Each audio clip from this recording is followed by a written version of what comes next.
Hello बच्चों, कैसे हो? सब बढ़िया है? मस्त हो, बिंदास हो? लाइफ चल रही है टकाटक है? चलो अच्छी बात है। लाइफ बिंदास जीनी चाहिए भाई। ठीक है, कुछ नहीं रखा। अगले पल क्या हो पता नहीं है। मस्त रहें, पढ़ाई पर फोकस रखें और लेक्चर्स ध्यान से देखते रहें। ठीक है, तो चलो आज के लेक्चर की बात कर लेते हैं हम। ज्यादा समय नहीं लेंगे आपका। ठीक है, तो ध्यान से देखें इधर। आज का लेक्चर स्टार्ट करते हैं और आज का लेक्चर जो होने वाला है वो है मॉडर्न एटॉमिक जो मॉडल्स हैं उनके ऊपर। ठीक है, तो मॉडर्न जो एटॉमिक मॉडल्स हैं उनमें पहला जो एटॉमिक मॉडल हम डिस्कस करने वाले हैं बच्चों, ठीक है, वो है dual nature theory of matter. यानी कि इसका मतलब मैं समझा देता हूं। ठीक है, पदार्थ की द्वैत प्रकृति सिद्धांत, हिंदी मीडियम वाले ध्यान देना। पदार्थ की द्वैत प्रकृति सिद्धांत होता है। ठीक है, यानी कि हम यूं कह सकते हैं कि कोई पदार्थ है उसके पास कितने टाइप की नेचर होती है? दो टाइप की नेचर हो सकती है। देखो, एक नेचर होती है पार्टिकल टाइप की। याद करो, हमने शायद सेकंड या थर्ड लेक्चर में हमने डिस्कस किया था ये एटॉमिक स्ट्रक्चर का। सेकंड या थर्ड लेक्चर है, वहां जाकर के देखना। दो टाइप की नेचर होती है, एक पार्टिकल की नेचर होती है और एक वेव की नेचर होती है।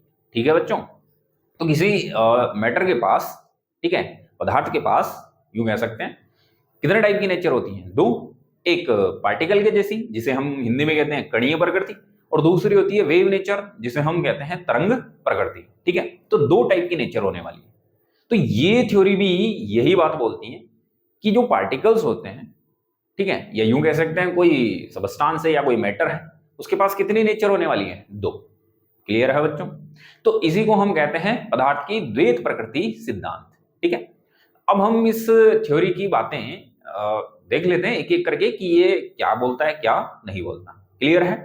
तो चलो स्टार्ट कर लेते हैं। इधर देख लो ध्यान से। ठीक है, टॉपिक अपना मॉडर्न एटॉमिक मॉडल्स, ठीक है, ऑफ एटम्स, यानी कि परमाणु के आधुनिक परमाणु सिद्धांत या परमाणु मॉडल कह सकते हैं। ठीक है, पहला जो थ्योरी है, फर्स्ट थ्योरी, वो है dual nature theory of matter, यानी कि पदार्थ की द्वैत प्रकृति सिद्धांत। सबसे पहली बात कर लेते हैं कि ये दिया किसने है। ठीक है, तो ये प्रपोज्ड बाई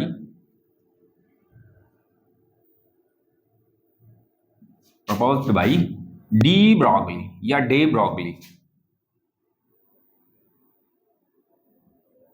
ठीक है, इन इन 1924 1924। तो पहली बात तो किसने? डी ब्रॉगली जो था उसने कब दिया ये? 1924, 1924। ठीक है, तो डी ब्रोगली ने ये दिया। अब देखो डी ब्रोगली ने क्या कहा, क्या बातें कही, वो भी हम देख लेते हैं। चलो अगली बात ध्यान से देखो। पहली बात ये हो गई। दूसरी बात ये है कि डी ब्रोगली जो था उन्होंने कहा कि ये जो थ्योरी है वो टाइनी पार्टिकल्स के लिए ही क्या है? एप्लीकेबल है। टाइनी पार्टिकल्स का मतलब मैं बताऊं, बहुत ही सूक्ष्म कण। ठीक है, जैसे हम कह सकते हैं इलेक्ट्रॉन बहुत सूक्ष्म होता है, प्रोटॉन कह सकते हैं, ठीक है, न्यूट्रॉन कह सकते हैं, अल्फा पार्टिकल्स कह सकते हैं हम।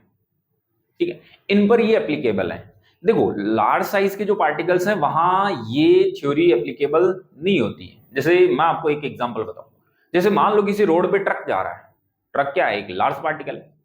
देखो वहां पार्टिकल की नेचर तो शो हो जाएगी, पर क्या उस ट्रक से रिलेटेड आपको वेव दिखेगी कि उस ट्रक के पीछे ऐसे वेव जा रही हो? नहीं दिखने वाली भाई, सिंपल सी बात है।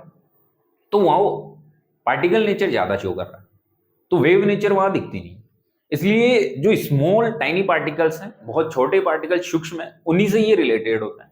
देखो वहां पार्टिकल के जैसे तो वो खुद बिहेव कर ही रहा है, बट वो जो मोशन करता है तो उसके पास वेव भी होती है। यानी कि जैसे ही वो मोशन करेगा तो उससे ऐसे वेव फॉर्म में वो जाता हुआ दिखेगा, यानी कि वेव रिलेटेड होगी, उससे तरंग संबंधित होगी।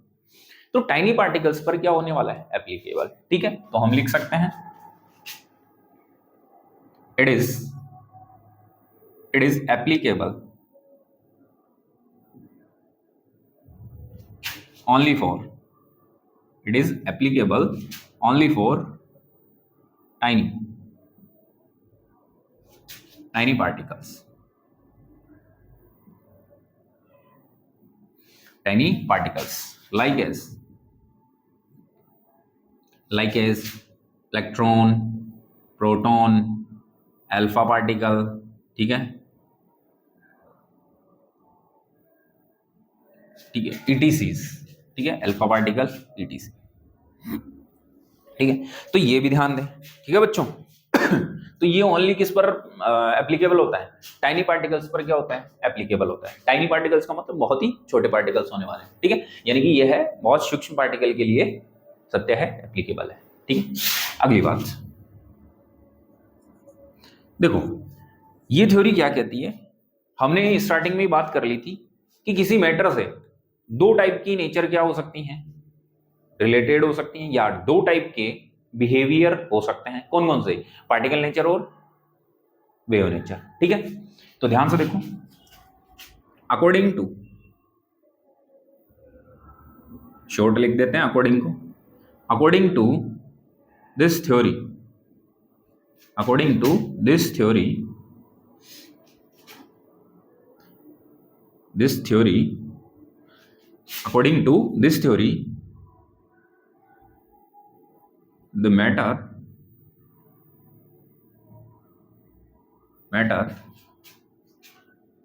show dual behavior,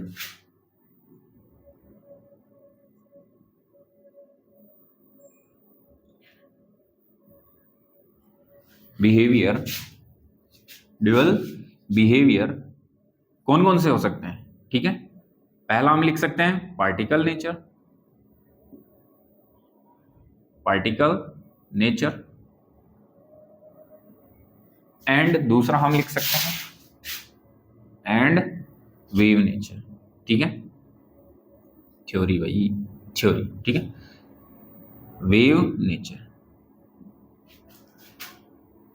चलो, तो यहां पर ध्यान से देखो, अकॉर्डिंग टू दिस थ्योरी मतलब इस थ्योरी के अनुसार the matter show dual behaviour, कोई भी जो मैटर है वो कितनी प्रॉपर्टी शो करता है? दो टाइप की प्रॉपर्टी, यानी कि दो बिहेवियर शो करता है, ठीक है। कौन कौन सी? Particle nature and wave nature, ठीक है। शो की जगह एग्जिबिट भी लिख सकते हो, ठीक है, एग्जिबिट या प्रदर्शित करता है, एक ही बात है, ठीक है। तो दो टाइप की नेचर शो करने वाला है, कौन कौन सी? वेव नेचर और पार्टिकल नेचर, कण के जैसी प्रकृति और तरंग के जैसे प्रकृति, ठीक है। इसके बाद में हम अगली बात कर लेते हैं कि इलेक्ट्रॉन और प्रोटॉन और ईटीसी स्मॉल पार्टिकल्स हैं, जब वो क्या करेंगे? मोशन में होंगे, गति कर रहे होंगे, ठीक है, तो उनसे वेव क्या होती है? रिलेटेड होती है, ठीक है, उनसे क्या रिलेटेड होती है? वेव नेचर रिलेटेड होती है, ठीक है। तो यहां पर हम लिख सकते हैं पार्टिकल, ध्यान से देखो कौन सी कंडीशन में? जब वो क्या कर रहे हैं? मोशन में, ठीक है। तो यहां लिख सकते हैं the electron proton, the electron proton ETCs, electron proton ETC when in motion, when in motion the wave nature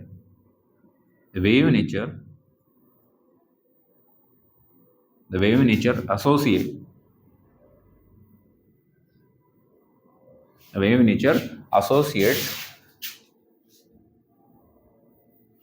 ठीक है, द वेव नेचर एसोसिएट। तो यहां पर ध्यान से देखो क्या बात होगी? Electron proton when in motion the wave nature associate, ठीक, यानी कि इसका मतलब ये हुआ कि जब इलेक्ट्रॉन प्रोटॉन है, ठीक है, वो किस में होंगे? मोशन में होंगे, गति करेंगे, तो इनसे क्या संबंधित होगी? इनसे वेव नेचर क्या होगी? एसोसिएट होगी, इनसे वेव नेचर क्या होने वाली है? संबंधित होने वाली है। क्लियर है? तो ये कुछ पॉइंट है किसके? Dual nature theory of matter के, तो इनको ध्यान से देख लो, ठीक है, बहुत इजी पॉइंट्स है, ज्यादा हमें सोचने विचारने की कोई जरूरत नहीं है, ठीक है। पहला किसने दिया? डी ब्रोगली ने। अगली बात, it is applicable only for tiny particles, यानी कि ये बहुत सूक्ष्म पार्टिकल पर लागू होगा, जैसे इलेक्ट्रॉन प्रोटॉन अल्फा पार्टिकल, और भी कोई हो सकते हैं। According to this theory the matter show dual behaviour, दो बिहेवियर शो करता है, पहला पार्टिकल के जैसे और दूसरा वेव के जैसे। अगला है इलेक्ट्रॉन और प्रोटॉन और ईटीसीज और भी कोई टाइनी पार्टिकल्स हैं, जब मोशन में होंगे तो इनसे क्या संबंधित होगी, क्या रिलेटेड होगी, इनसे एसोसिएट होने वाली है, ठीक है, तो इनसे रिलेटेड होनी है। ठीक, अगली बात हम करें तो ध्यान से देखना, यहां पर अगली बात यह है कि अकॉर्डिंग टू प्लांक हम क्या कह सकते हैं, अकॉर्डिंग टू प्लांक, ठीक है, तो यहां पर लिख सकते हैं हम according to Planck theory, according to Planck theory, ठीक है। प्लांक थ्योरी के अकॉर्डिंग हम क्या लिख सकते हैं, बताओ, बोलो। प्लांक थ्योरी के अकॉर्डिंग हम क्या लिख सकते हैं कि एनर्जी जो होती है वो क्या होती है बेटा, एनर्जी होती है एच न्यू, ठीक है, और इसी को मैं थोड़ा सा ऐसे लिख दूं, E इक्वल्स टू एच, और न्यू जो फ्रीक्वेंसी होती है बेटा वो क्या होती है, C अपॉन लैम्बडा। C क्या है यहाँ पे, वेलोसिटी है, ठीक है। वैसे तो C लाइट वेलोसिटी होती है, बट अगर इलेक्ट्रॉन प्रोटॉन न्यूट्रॉन आप लेके चल रहे हैं पार्टिकल्स, तो फिर C की जगह हम किन की वेलोसिटी पुट करने वाले, इलेक्ट्रॉन प्रोटॉन और जो भी स्मॉल पार्टिकल है उस सब, ठीक है, तो यहां हो जाएगा SC अपॉन लैम्बडा। तो अकॉर्डिंग टू प्लांक, प्लांक के अकॉर्डिंग एनर्जी जो है किसी भी पार्टिकल या यूं कह सकते हैं किसी वेव से रिलेटेड जो होती है वो क्या होती है, equals to SC upon lambda. तो प्लांक है वो वेव नेचर को क्या कर रहा है, बता रहा है, ठीक है, यस यस कि नो। तो भाई यहाँ पे क्या है, E equals to SC upon lambda, क्योंकि लैम्बडा क्या है, लैम्बडा वेवलेंथ है, और वेवलेंथ किससे रिलेटेड होती है, वेव से, यस कि नो। तो हमने ये सब सेकंड या थर्ड लेक्चर में हमने डिस्कस कर रखा है। तो एनर्जी जो रिलेटेड है वो कितनी है, SC अपॉन लैम्बडा, ठीक है। और याद करो जो प्लांक था, ठीक है, दो टाइप की नेचर होती है, वेव नेचर और पार्टिकल नेचर, ठीक है, स्टार्टिंग में बात की थी। तो पार्टिकल नेचर, यहां पर देखो पार्टिकल नेचर दो चीजों को डिफाइन करती थी, एक ब्लैक बॉडी रेडिएशन को और एक फोटो इलेक्ट्रिक इफेक्ट को। तो यहां भी ये जो प्लांक है वो पार्टिकल नेचर के अंदर ही बात कर रहा है कि एनर्जी जो रिलेटेड है, ठीक है, वो कितनी होती है, SC अपॉन लैम्बडा, ठीक है। किसी फोटोन से जो एनर्जी रिलेटेड होती है इक्वल्स टू क्या होती है, SC अपॉन लैम्बडा। तो यहां तक की बात हो गई क्लियर। और अगर हम आगे की बात करें तो अगला ध्यान से देखो, अकॉर्डिंग टू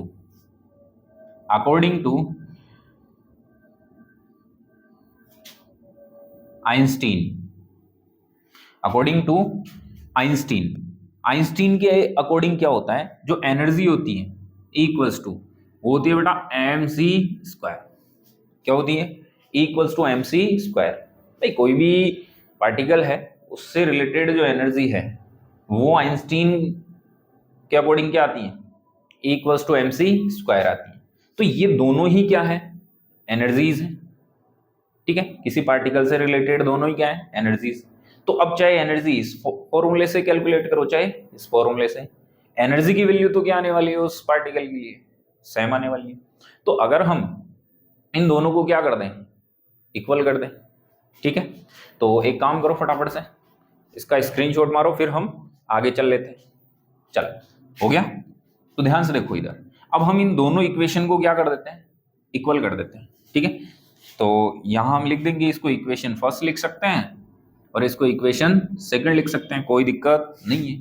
तो यहां पर ध्यान से देख, अब अगर हम इन दोनों इक्वेशंस को क्या कर दें, इक्वल, ठीक है, तो इक्वल कर देंगे तो हमारे पास क्या आने वाला है वो भी ध्यान से देखो।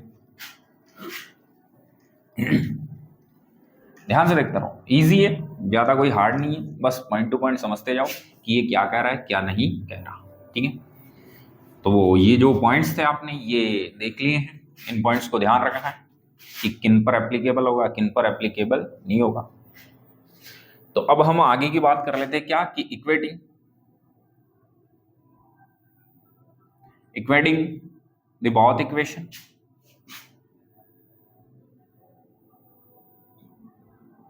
अगर हम इन दोनों इक्वेशन को क्या कर दें, इक्वल कर दें, तो इक्वल कर देंगे तो यहां से देखो एनर्जी है E SC अपॉन लैम्बडा, चलो ये लिख देते हैं हम, क्या लिख देते हैं, SC अपॉन लैम्बडा, ठीक है, वो इक्वल होने वाली है इस एनर्जी की, तो equal to mc square, yes कि नो।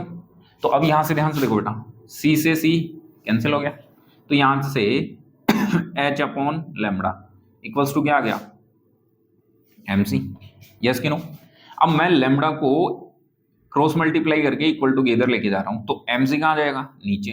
तो बताओ लैम्बडा इक्वल्स टू क्या आ जाएगा, एच अपॉन एम सी। यहां तक कोई प्रॉब्लम? बिल्कुल नहीं। चलो, तो यहां तक की चीजें समझ आ गई। अब यहां पर हम आपको बता देते हैं इधर साइड में थोड़ा सा कि जो h है, h तो प्लांक कांस्टेंट है। क्या है बेटा, प्लांक कांस्टेंट, ये हमने पहले ही देख लिया। m जो है ये है मास ऑफ पार्टिकल या मास ऑफ मैटर,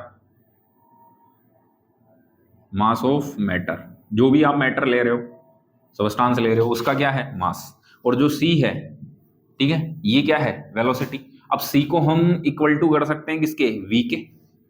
c को हम इक्वल टू कर सकते हैं बेटा किसके, v के। v का मीन क्या है, वेलोसिटी, ठीक है।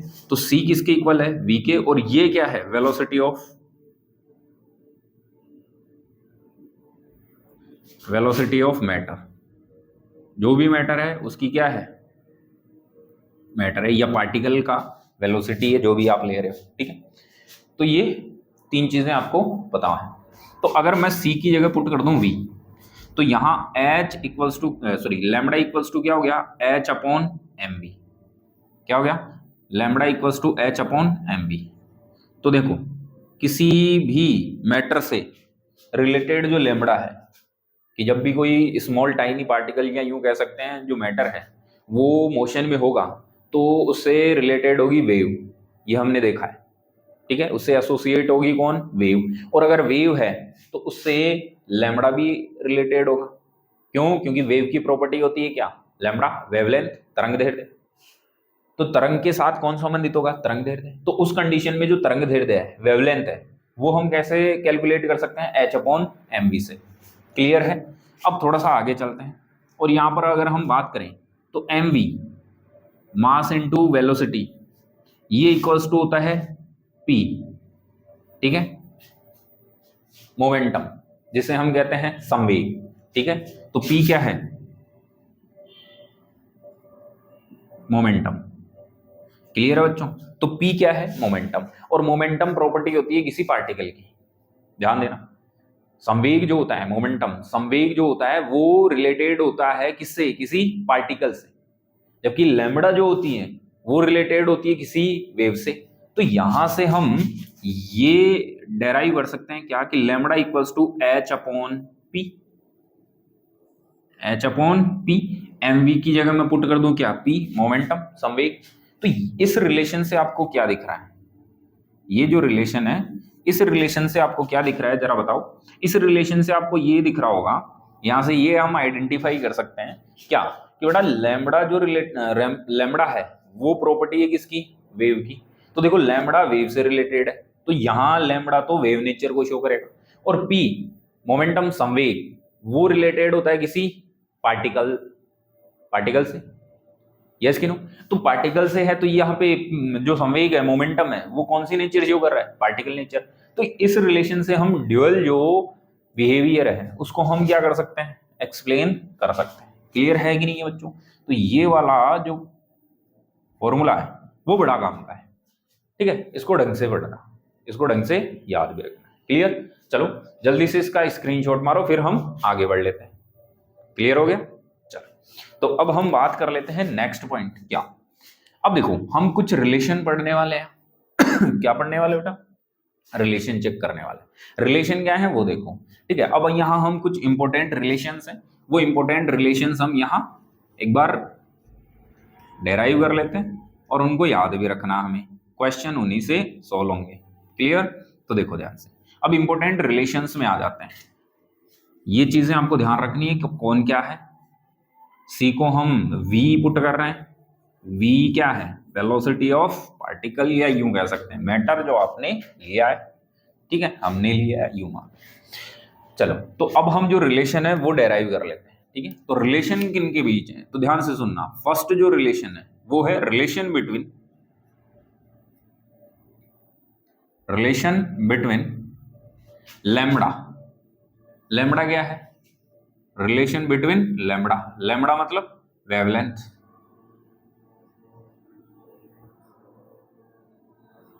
Wavelength and kinetic energy, and kinetic energy. और काइनेटिक एनर्जी को क्या लिखते हैं बेटा, शॉर्ट में के। काइनेटिक एनर्जी किसकी, जो भी आपने मैटर लिया है या जो सबस्टांस लिया है, ठीक है, लिख देते हैं, पार्टिकल लिख देते हैं, ये लो काइनेटिक एनर्जी ऑफ पार्टिकल, ये लो। तो अब ये रिलेशन हमें चेक करना, ठीक है। तो फटाफट से देखो हम ये रिलेशन डेराइव कर लेते हैं। देखो हमने इसी चैप्टर में बोहर वाले पॉइंट में काइनेटिक एनर्जी के बारे में डिस्कशन किया था।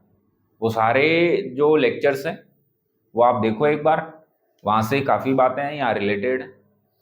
तो जो काइनेटिक एनर्जी है किसकी, पार्टिकल की, तो वो कैसे कैलकुलेट कर सकते हैं हम। तो काइनेटिक एनर्जी जो होती है पार्टिकल की वो इक्वल्स टू होती है half mv²।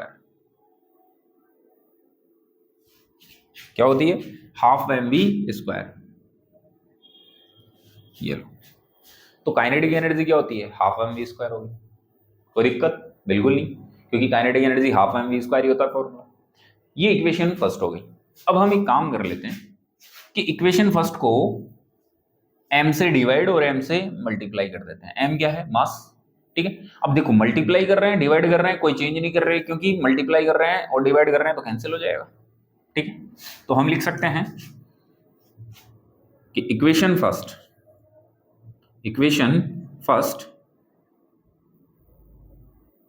Multiplied and divided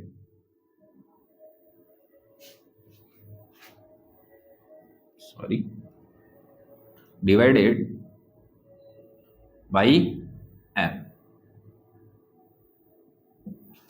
ठीक है। तो m से हम मल्टीप्लाई कर दें और क्या कर दें, डिवाइड कर दें। तो इधर ध्यान से देखो, m से मल्टीप्लाई करना और डिवाइड करना है, तो काइनेटिक एनर्जी इक्वल्स टू क्या हो जाएगा बेटा, तो काइनेटिक एनर्जी इक्वल्स टू क्या हो जाएगा, हाफ, ठीक है।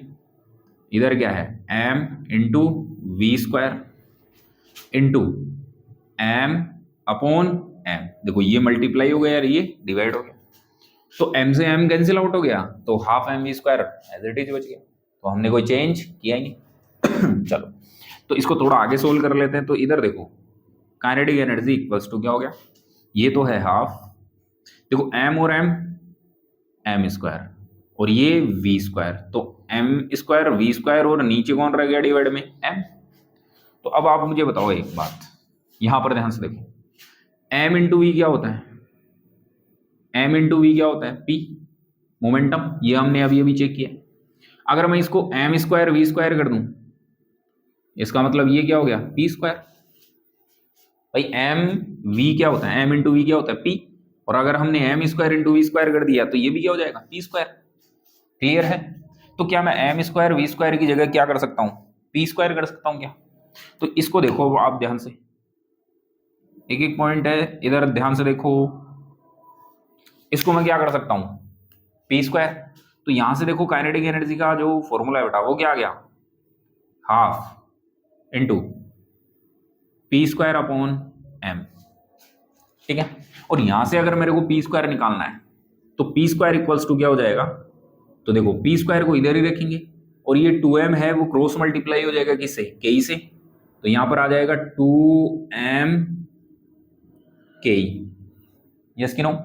और यहां से अगर मेरे को p फाइंड करना है तो p इक्वल्स टू क्या आ जाएगा, देखो इधर स्क्वायर है तो स्क्वायर को हम हटाएंगे तो इधर क्या लगाएंगे, रूट, और ये क्या हो जाएगा 2m ke। यहां तक की बात क्लियर होगी। तो बताओ ये किसकी वैल्यू आ गई, मोमेंटम की। तो p हम कैसे कैलकुलेट कर सकते हैं, √2m ke। क्लियर है। अब थोड़ा सा यहां देख लेते हैं हम इधर ही साथ ही, ताकि ये समझ भी आ जाए साथ के साथ। अब ध्यान से देखो, ठीक है। According to de Broglie, according to dual nature लिख सकते हैं, according to dual nature, according to dual nature, dual nature के अकॉर्डिंग हम क्या लिख सकते हैं, lambda equals to H upon P, lambda equals to H upon P. और यहां से अगर हम बात कर लें lambda equals to H upon P, और पी की वैल्यू यहां से पुट कर सकता हूं मैं वहां, तो पी की वैल्यू क्या हो जाएगी बेटा, रूट 2m के।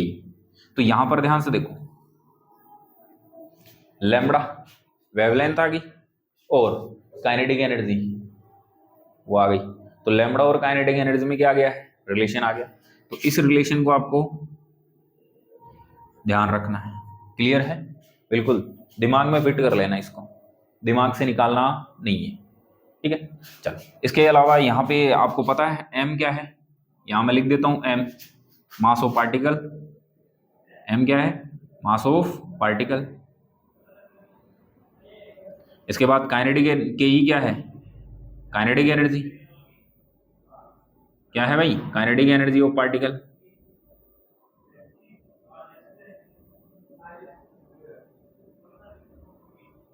तो ये हो गया काइनेटिक एनर्जी ऑफ पार्टिकल, ठीक है। तो ये कुछ बातें हैं, ये आपको ध्यान रखनी है।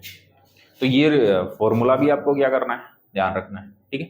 अगर जैसे मान लो काइनेटिक एनर्जी आपको गिवन हो, मास गिवन हो, लैम्बडा आप कैलकुलेट कर सकते हो किससे, एच की वैल्यू आपको पता होती है, प्लांक कांस्टेंट हमने पहले डिस्कस कर लिया है, ठीक है। तो ये बेटा रिलेशन आ गया किसमें, लैम्बडा वेवलेंथ और काइनेटिक एनर्जी, ठीक है, किसकी, पार्टिकल की, उसमें ये रिलेशन आ गया है, ठीक है। फॉर्मूला ध्यान रखना है ये, और पोटेंशियल सॉरी मोमेंटम पी, इन दोनों का ये फॉर्मूला आपको ध्यान रखना है, क्लियर है कि नहीं है, ठीक है। चलो जल्दी से स्क्रीनशॉट मारो, फिर हम आगे बढ़ लेते हैं। चलो हम आगे बढ़ लेते हैं, ठीक है। आगे ध्यान से देखो, अब हम जो रिलेशन है वो जो डेराइव करने वाले हैं वो किसके बिटवीन करने वाले हैं, ध्यान से देखो, लैम्बडा तो है, बट इस बार काइनेटिक एनर्जी नहीं लेंगे, इस बार हम लेंगे पोटेंशियल, ठीक है, ठीक है। पोटेंशियल कौन सा, जो कि हम पार्टिकल के ऊपर क्या करेंगे, अप्लाई करेंगे, ठीक है। तो relation between lambda wavelength and potential, ठीक है।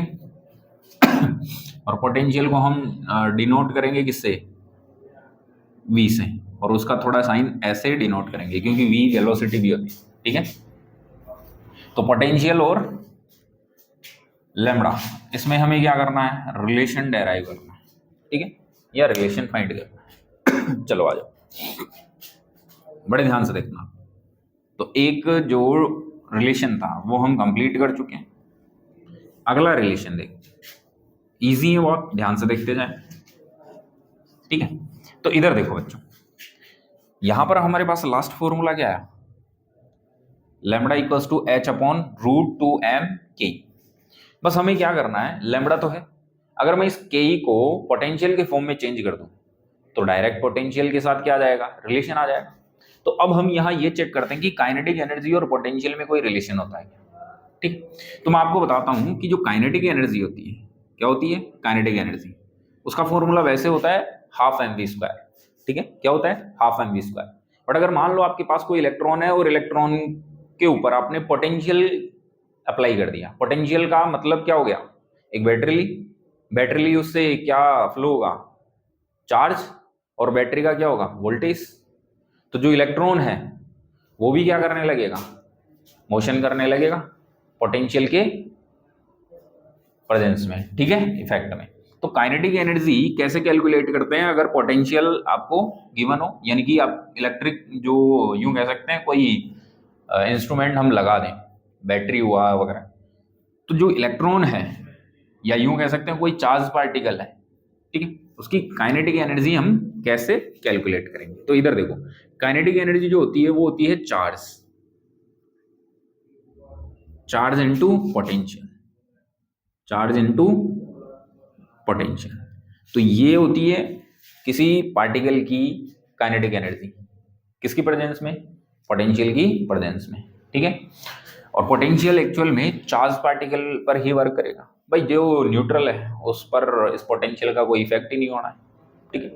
तो ये चार्ज पार्टिकल के लिए बात कर रहा है। तो काइनेटिक एनर्जी कैसे आएगी उसकी, चार्ज इनटू पोटेंशियल, ठीक है। तो ये हो गई उस पार्टिकल की काइनेटिक एनर्जी।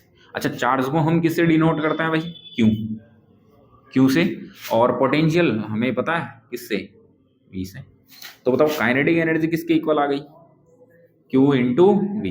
तो बेटा ये आपको ध्यान रखना है कि जो काइनेटिक एनर्जी है, ठीक है, पोटेंशियल की फॉर्म में हम कैसे कैलकुलेट करते हैं, क्यू इंटू वी से। क्लियर। अब हमें क्या करना है, कुछ नहीं, ये जो फॉर्मूला पड़ा है आपके पास, लैम्बडा इक्वल्स टू कौन सा है, lambda equals to H upon root 2m के। इस के की जगह हम वैल्यू पुट कर देते हैं किसकी, काइनेटिक एनर्जी की। तो ये रहा q इंटू वी। तो यहाँ हम क्या कर देंगे, q इंटू वी। वी क्या है बेटा, पोटेंशियल। वी क्या है, पोटेंशियल। तो यहाँ से देखो लैम्बडा और पोटेंशियल में क्या आ गया, रिलेशन आ गया। क्लियर है। अब यहाँ कौन सी बातें क्या है मैं आपको लिख देता हूँ, यहाँ समझा देता हूँ कि कौन सी चीज को क्या माना है, क्या जूम करके चल रहा है, ठीक है। तो यहाँ पर ध्यान से देखो, एच तो आपको पता है, एच क्या होता है, एच तो प्लांक कांस्टेंट होता है, प्लांक कांस्टेंट, ठीक है। प्लांक कांस्टेंट होता है, इसकी वैल्यू हम पहले भी देख चुके हैं, ठीक है।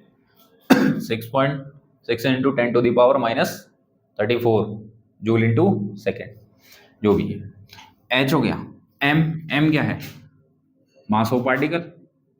जो भी पार्टिकल आप ले रहे हो उसका मास, तो मास ऑफ पार्टिकल। चलो हो गया। इसके बाद में क्यू, क्यू क्या है, चार्ज जो आप फ्लो कर रहे हो, ठीक है। और वी ये क्या है, पोटेंशियल जो आपने अप्लाई किया है। तो ये सारी चीजें ये हैं, क्लियर है। अब यहां पर ध्यान से देखो, डिफरेंट डिफरेंट जो चार्ज पार्टिकल है उनके लिए लैम्बडा भी क्या होने वाला है, डिफरेंट डिफरेंट, ठीक है। तो सबसे पहले हम बात कर लेते हैं 4 इलेक्ट्रॉन्स, किसके लिए, 4 इलेक्ट्रॉन के लिए। तो 4 इलेक्ट्रॉन,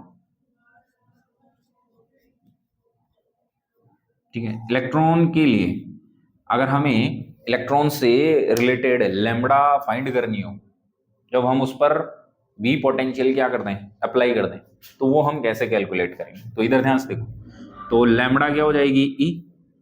तो लैम्बडा ई इक्वल्स टू क्या हो गया, वही h upon root 2 m. M mass किसका पुट करना बेटा, इलेक्ट्रॉन का। ऐसे ही क्यू, क्यू भी किसका पुट करना है बेटा, इलेक्ट्रॉन का। और इनटू पोटेंशियल, पोटेंशियल जो भी बैटरी हम यूज कर रहे हैं वो पोटेंशियल। क्लियर। अब आप बताओ मुझे, ये फिक्स है M electron, M E fix है, क्यू ई फिक्स है, फिक्स है कि नहीं है, क्या है। इधर देखो, मास ऑफ इलेक्ट्रॉन फिक्स है, M E, mass of electron, mass of electron 9.1 into 10⁻⁻31 kg। चलो मास फिक्स है। चलो क्यू ई, इलेक्ट्रॉन पर चार्ज भी फिक्स है, कितना, 1.67 इंटू 10⁻⁻19 कूलम। तो ये दोनों चीजें फिक्स हैं, एच फिक्स है। तो एच की वैल्यू, एम की वैल्यू, क्यू की वैल्यू और 2 की वैल्यू जब हम यहाँ पुट कर देंगे और फिर हम इसको क्या करेंगे, सोल्व करेंगे, ठीक है। हम क्या करेंगे, सोल्व करेंगे। तो फाइनली हमारे पास जो लैम्बडा आने वाला है, किसका, इलेक्ट्रॉन का, ठीक है, वो क्या आने वाला है, वो आने वाला है 12.27 अपॉन, और यहाँ आएगा रूट वी, क्योंकि ये और ये तो कांस्टेंट है। इनकी वैल्यू पुट करके हमने सोल्व किया। ये वेरिएबल हो सकता है, बैटरी का पोटेंशियल आप कुछ भी चेंज कर सकते हो, तो ये वेरिएबल है, तो ये रूट वी रह गया। और सब चीजें सोल्व करेंगे तो 12.27 आएगा। और इसका जो यूनिट आएगा लैम्बडा का, वो किस में आएगा बेटा, एंगस्ट्रॉम में। किस में आएगा, एंगस्ट्रॉम में। तो देखो एक फॉर्मूला तो हमें ये ध्यान रखना है, आगे बात समझ में क्लियर है। तो इस फॉर्मूले से हम इलेक्ट्रॉन से रिलेटेड क्या फाइंड कर सकते हैं, लैम्बडा फाइंड कर सकते हैं। जब हम इस इलेक्ट्रॉन को किस पोटेंशियल से मोशन कराएं या किस पोटेंशियल के इफेक्ट में रखें, वी पोटेंशियल के इफेक्ट में रखें। अभी कुछ भी हो सकता है, ठीक है। चलो तो यहाँ से हो गया क्लियर। इसी को हम थोड़ा सा और अगर सिंप्लीफाई करें तो लैम्बडा जो ई है, ठीक है, ये ऐसे भी हो सकता है क्या कि 150 अपॉन वी, और ये दोनों किस में आ जाएं, रूट में, ठीक है। ये फॉर्मूला भी हो सकता है क्योंकि 150 जो है उसी का रूट कितना होता है 12.27, तो 150 अपॉन वी, और दोनों स्क्वायर रूट में आएंगे, ठीक है। तो इस फॉर्मूले से भी हम क्या कैलकुलेट कर सकते हैं, लैम्बडा इलेक्ट्रॉन कैलकुलेट कर सकते हैं। क्लियर है, कोई दिक्कत बिल्कुल नहीं होनी चाहिए, क्लियर। तो एक काम करें, फटाफट से आप जल्दी से इसका स्क्रीनशॉट लें, फिर हम आगे बढ़ने वाले हैं। क्लियर है बच्चों, अब देखो इलेक्ट्रॉन के लिए हमने कैलकुलेट कर लिया, अब हम कैलकुलेट कर लेते हैं किसके लिए, प्रोटॉन के लिए, ठीक है। किसके लिए कैलकुलेट करते हैं हम, प्रोटॉन के लिए।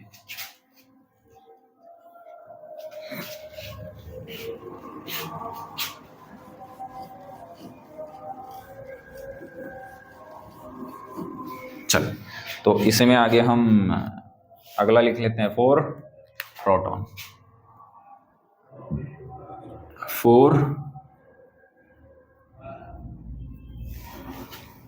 फॉर प्रोटॉन, ठीक है। फॉर प्रोटॉन, अब देखो वही बात, फॉर्मूला क्या है लैम्बडा का, lambda equals to H upon root 2m। इस बार m किसका पुट करेंगे, प्रोटॉन का, क्यू पी प्रोटॉन का चार्ज, और इनटू v पोटेंशियल। क्लियर है। अब हम सब जानते हैं क्या कि मास ऑफ प्रोटॉन कितना होता है, बोलो 1.67 इंटू 1.6, ठीक है, 1.6 इंटू 10⁻⁻27 kg, ठीक है, ये हो गया। और चार्ज ऑफ प्रोटॉन, देखो इलेक्ट्रॉन और प्रोटॉन दोनों पर फिक्स होता है, तो 1.67 इंटू 10⁻⁻19 कूलम, तो ये हो गया चार्ज, या इसको 1.62 के करीब होता है, 1.62, ठीक, देख लेना है। चलो तो ये किसकी हो गई, प्रोटॉन की, ये किसका हो गया, प्रोटॉन का, ठीक है। या इसको 1.6 पुट कर लें तो भी कोई दिक्कत नहीं है, यहाँ भी 1.6 पुट कर लो, कोई दिक्कत नहीं है, ठीक है। चलो तो यहाँ पर लैम्बडा पी हो गया, तो लैम्बडा पी इक्वल्स टू, देखो m मास ऑफ प्रोटॉन, क्यों चार्ज ऑफ प्रोटॉन, जब इसको कैलकुलेट कर लेंगे दोनों को, ठीक है, और h की वैल्यू फिक्स है, तो ये सब कैलकुलेट करेंगे तो अपने पास आएगा 0.208 डिवाइड बाई रूट वी, ठीक है, डिवाइड बाई रूट वी, और ये भी किस में आएगी बेटा, एंगस्ट्रॉम में, ठीक है। तो ये हम क्या कर लेंगे, लैम्बडा पी यहाँ से कैलकुलेट कर लेंगे। तो प्रोटॉन के लिए लैम्बडा जो है, यानी कि प्रोटॉन जब क्या करेगा, पोटेंशियल वी पोटेंशियल के इफेक्ट में मोशन करेगा, तो उससे जो रिलेटेड लैम्बडा है वो क्या होने वाली है बेटा, lambda P equals to 0.208 upon root V होने वाली है, ठीक। इसके बाद में लास्ट हम बात कर लेते हैं, ठीक है। अगला इसको स्क्रीनशॉट ले लिया था, तो चलो आगे देखते हैं। चलो अब हम लास्ट देख लेते हैं अल्फा पार्टिकल्स, ठीक है, अल्फा पार्टिकल के लिए।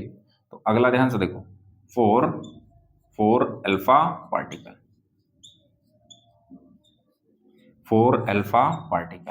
तो अल्फा पार्टिकल के लिए देख लेते हैं, आओ। तो यहाँ पर फॉर्मूला वही लैम्बडा अल्फा, ठीक है, और यहाँ हो जाएगा h upon root 2m alpha, Q alpha और v। तो यहाँ पे अगर हम बात करें तो m अल्फा जो होता है, क्या m अल्फा, वो देखो मास क्या होता है, अल्फा पार्टिकल का मास है प्रोटॉन का 4 टाइम होता है, ठीक है, प्रोटॉन का क्या होता है 4 टाइम, तो हम यहाँ लिख सकते हैं 4mp, mp का मतलब मास ऑफ प्रोटॉन, उसका 4 टाइम, और क्यू अल्फा ये क्या होता है 2qp, ठीक है, प्रोटॉन का जो चार्ज है उसका डबल होता है। तो ये सारी वैल्यू यहाँ पुट करेंगे, ये फिक्स है, तो यहाँ सारी वैल्यू हम क्या करेंगे, पुट करेंगे। तो यहाँ पर जो फाइनली लैम्बडा आने वाला है अल्फा पार्टिकल से रिलेटेड, इन सबको सोल्व करेंगे तब, ठीक है, वो आने वाला है 0.101 और अपॉन रूट वी। क्लियर है? और ये किस में आएगा बेटा, ये भी एंगस्ट्रॉम में आएगा। तो यहाँ ये है अल्फा पार्टिकल से रिलेटेड लैम्बडा। क्लियर है? तो यहां तक की बातें अपन ने कंप्लीट कर ली है। क्लियर है बच्चों? तो यहां पर ध्यान से देखो, ये डिफरेंट डिफरेंट जो चार्ज पार्टिकल थे उनके लिए क्या आ चुका है, लैम्बडा हम कैलकुलेट कैसे करें वो आ चुका है। क्लियर है? चलो, तो जल्दी से आप इसका स्क्रीनशॉट लो, फिर हम आगे बढ़ने वाले हैं। ठीक है, तो ध्यान से देखो, अब अपन जो आगे हम पढ़ने वाले हैं वो रिलेशन किसके बिटवीन है। ठीक है, चलो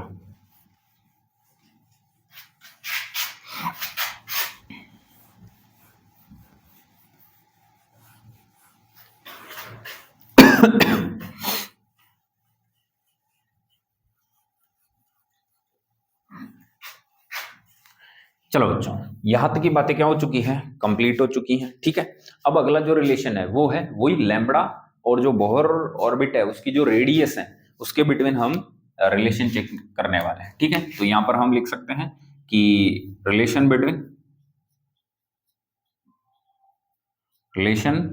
बिटवीन लैम्बडा, लैम्बडा क्या है, वेवलेंथ एंड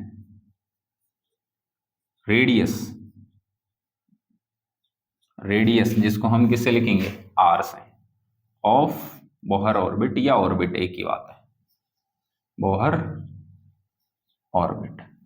चलो,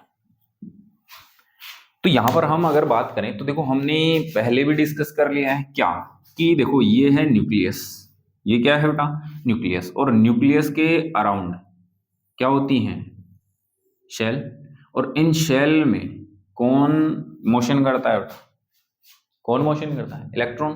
तो इलेक्ट्रॉन क्या करते हैं, मोशन करते हैं कि नहीं करते, अरे सही है कि नहीं है? तो अगर इलेक्ट्रॉन मोशन करेंगे तो ध्यान से देखो इधर, इलेक्ट्रॉन अगर इसमें मोशन करेगा तो हमने पहले भी देखा है किसकी फॉर्म में जाने वाला है, वेव की फॉर्म में, क्योंकि इलेक्ट्रॉन बहुत टाइनी पार्टिकल है, जब ये हाई वेलोसिटी के साथ क्या करता है, मोशन करता है, तो इससे हमें क्या एसोसिएट दिखेगी, वेव एसोसिएट दिखेगी। ठीक है, इससे वेव क्या होगी, संबंधित होगी। ठीक है, तो हम ये इधर देखो अब, तो इस ऑर्बिट में ये इलेक्ट्रॉन किसकी फॉर्म में जा रहा है, वेव की फॉर्म में, और इस ऑर्बिट की जो रेडियस है आर, ये है बोहर रेडियस। क्या बेटा, बोहर रेडियस। क्लियर है? तो अगर मैं यहां से लिखूं, क्या लिखूं, हम ऐसे लिख सकते हैं कि when an electron, when an electron revolve, when an electron revolve in a circular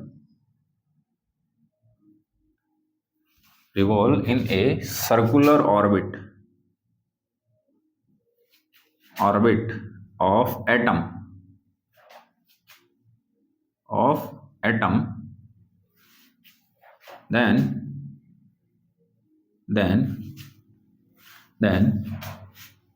यहां पर क्या होगी बताओ, वेव एसोसिएट होने वाली है, then the wave associate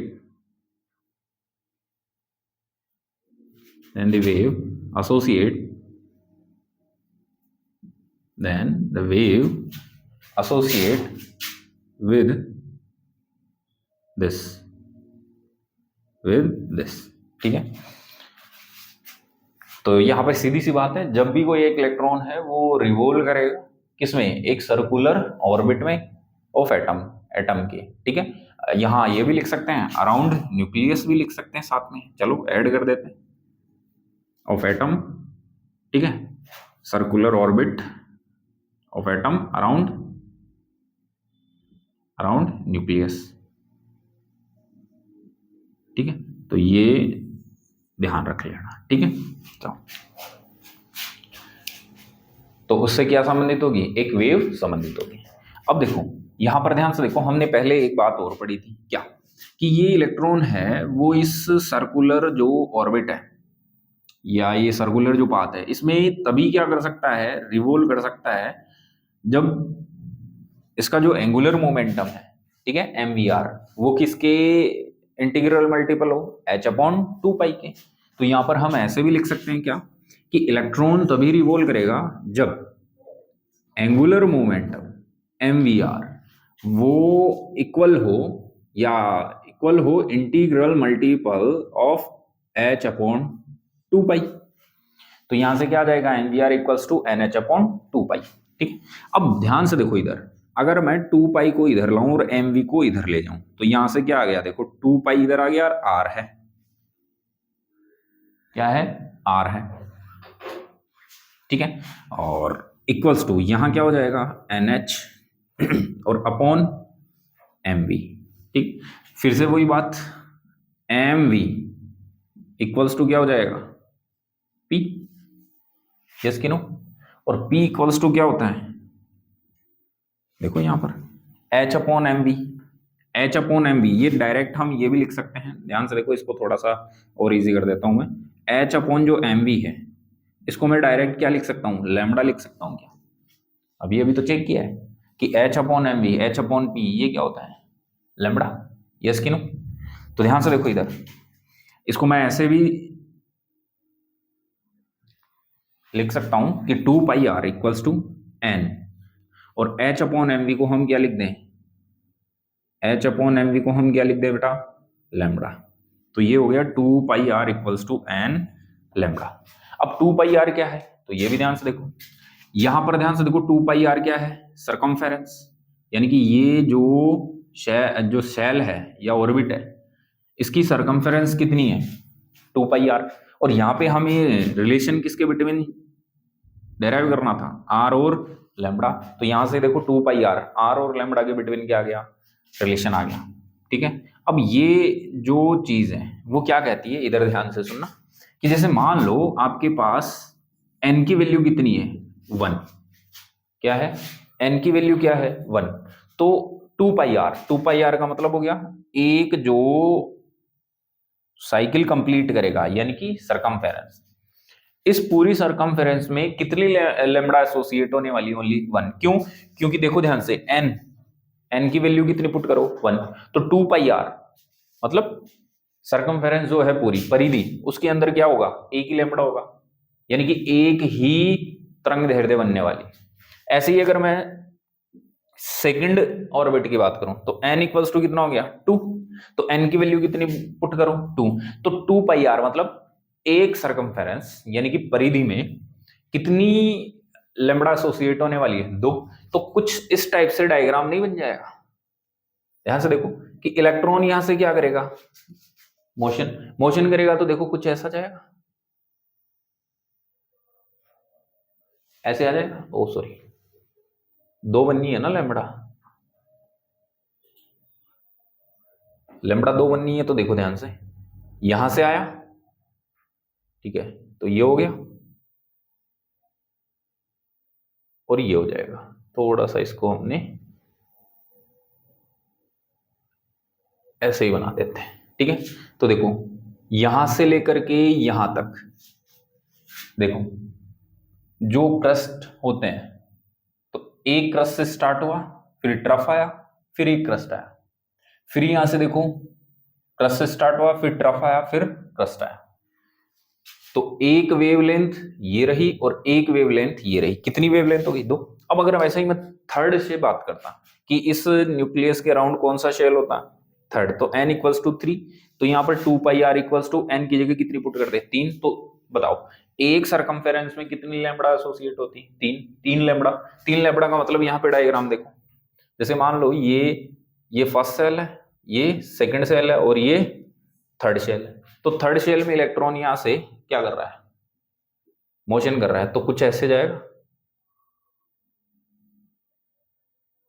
ये देखो अब कितनी वेव हो गई, 3, सॉरी कितनी वेव लेंथ हो गई, 3।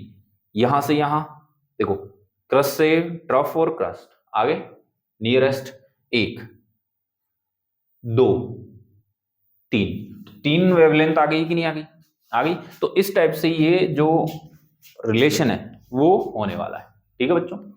चलो तो ये अपना ड्यूअल नेचर ऑफ मैटर, ठीक है, कंप्लीट हो चुका है। तो ड्यूअल नेचर जो थ्योरी थी वो ये बातें बताती है, ठीक है। तो चलो पहले आप इसका स्क्रीनशॉट लो जल्दी से, फिर हम आगे का देखते हैं। चलो तो देखो यहां तक हमने मॉडर्न जो एटॉमिक मॉडल्स हैं वो फर्स्ट है, वो हमने क्या कर लिया है, कंप्लीट कर लिया, ठीक है। इसके बाद में जो अगला है एटॉमिक मॉडल, ठीक है, वो हम डिस्कस करेंगे नेक्स्ट लेक्चर में, ठीक है। और जैसे ही वो डिस्कस कर लेंगे अगले लेक्चर के बाद, फिर हमने अभी तक जो लेक्चर डिस्कस किए हैं उन सभी की हम क्या प्रैक्टिस करेंगे भाई, क्वेश्चन की प्रैक्टिस करने वाले हैं, ठीक है। तो क्वेश्चन प्रैक्टिस हम करने वाले हैं। तो आज का लेक्चर हम यहीं कंप्लीट करते हैं, ठीक है। पढ़ते रहें ध्यान से, वीडियोस देखते रहें, लेक्चर्स काफ़ी हेल्प हो जाएगी आपकी, ठीक है। तो मिलते हैं हम नेक्स्ट लेक्चर के साथ, तब तक के लिए मस्त रहें, खुश रहें, ठीक है। और एक लास्ट इंपॉर्टेंट बात, इतना समय आपने मुझे दिया, मेरे लेक्चर्स को दिया, इसके लिए आपको बहुत बड़ा थैंक यू, ठीक है बच्चों। मिलते हैं, टेक केयर।